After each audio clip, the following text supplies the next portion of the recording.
नमस्कार। आज बात करेंगे ग्लोबल पॉलिटिक्स के उन कड़वे सच की जहां आदर्शों से ज्यादा ताकत की चलती है, जहां जो साम्राज्य वक्त के साथ नहीं बदलते वो बस इतिहास के पन्नों में सिमट कर रह जाते हैं। ये एक विश्लेषण है जो ये दिखाता है कि दुनिया असल में चलती कैसे है। तो सवाल ये उठता है कि दुनिया को चलाता क्या है? क्या ये सिर्फ भावनाओं और बड़े बड़े नारों पर चलती है, या फिर इसका सच कुछ और है? ठंडा, हार्डकोर पावर और डेटा, यही वो सवाल है जिसके इर्द गिर्द ये पूरी चर्चा घूमेगी। तो चलिए देखते हैं कि आज हम क्या-क्या समझने वाले हैं।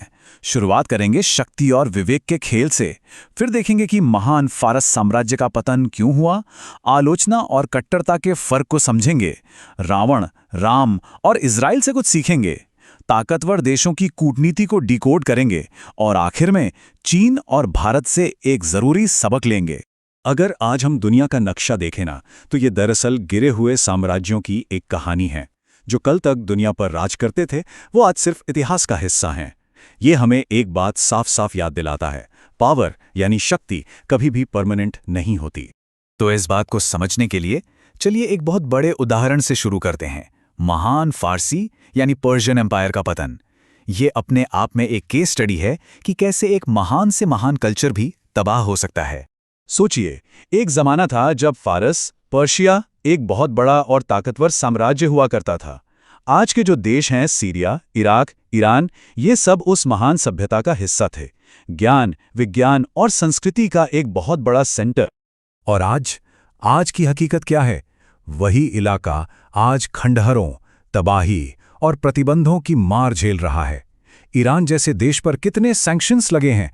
ये सब कुछ रातों रात नहीं हुआ, बल्कि ये एक धीमी लेकिन लगातार गिरावट का नतीजा है।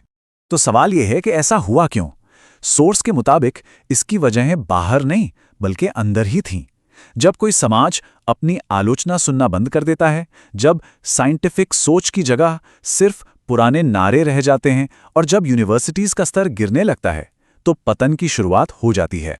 और यहीं पर बात आती है आलोचना की, मतलब क्रिटिसिज्म की। कोई समाज अपनी आलोचना को कैसे लेता है, यही उसकी तरक्की या बर्बादी का रास्ता तय करता है।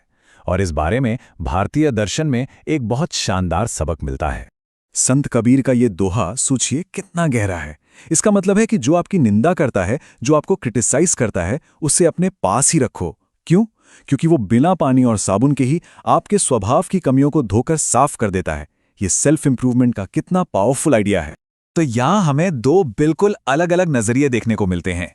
एक तरफ भारतीय संस्कृति है जो कहती है कि आलोचक को पास रखो क्योंकि वो सुधार में मदद करता है, और दूसरी तरफ सोर्स के मुताबिक कुछ ऐसी संस्कृतियां हैं जहां आलोचक को सीधा दुश्मन मान लिया जाता है और किसी भी तरह की आलोचना को धर्म और पहचान पर हमला समझ लिया जाता है।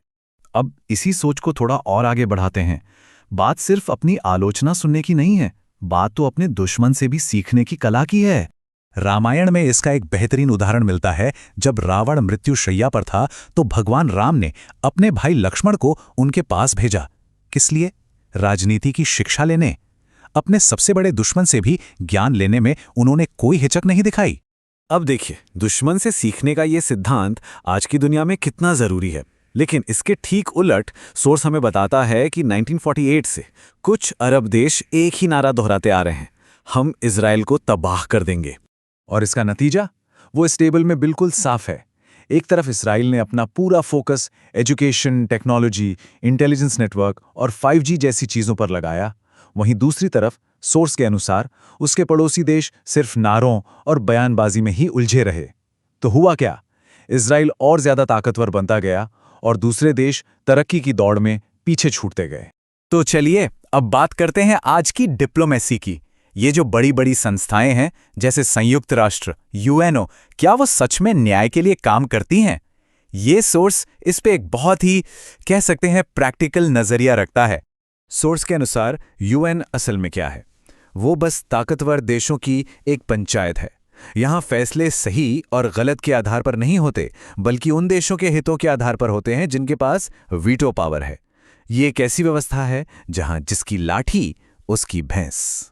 तो सवाल यह है कि ऐसी दुनिया में वेनेजुएला जैसा देश क्या करे जो अमेरिकी प्रतिबंधों से जूझ रहा है? सोर्स एक बहुत ही प्रैक्टिकल जियोपॉलिटिकल समाधान बताता है। वो चीन को एक मिलिट्री बेस ऑफर करे, रूस को दूसरा। इससे क्या होगा? अमेरिकी दबाव अपने आप न्यूट्रलाइज हो जाएगा। ये शुद्ध विवेक की राजनीति है, जहां एक पावर को दूसरे पावर से बैलेंस किया जाता है।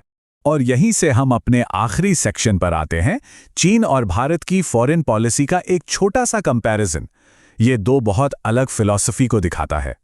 सोर्स के मुताबिक भारत की विदेश नीति पर अक्सर विश्व गुरु वाली इमेज और इंटरनेशनल प्रेशर का असर दिखता है। वहीं दूसरी तरफ चीन की पॉलिसी बिल्कुल क्लियर है, अपने देश का हित सबसे ऊपर, दुनिया क्या कहती है इससे उन्हें कोई फर्क नहीं पड़ता। और चीन का ये सिद्धांत, ये उनकी पूरी फॉरेन पॉलिसी का निचोड़ है। ये एक सीधा और साफ मैसेज है, हम छेड़ेंगे नहीं, पर अगर किसी ने छेड़ा तो हम छोड़ेंगे भी नहीं। ये एक बेहद आक्रामक और प्रैक्टिकल अप्रोच है।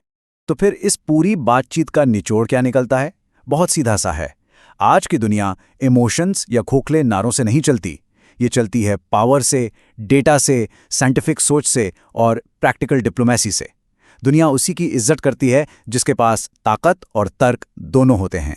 और आखिर में ये एक सवाल है जिस पर सोचना जरूरी है, किसी भी देश या समाज का भविष्य किस चीज से बनेगा? सिर्फ भावनाओं से या फिर शक्ति और विवेक के स्मार्ट इस्तेमाल से? इसका जवाब शायद इतिहास हमें बार बार दे चुका है। ऐसा कंटेंट रोज चाहिए तो लाइक करो, सब्सक्राइब का बटन दबाओ और शेयर करना मत भूलना।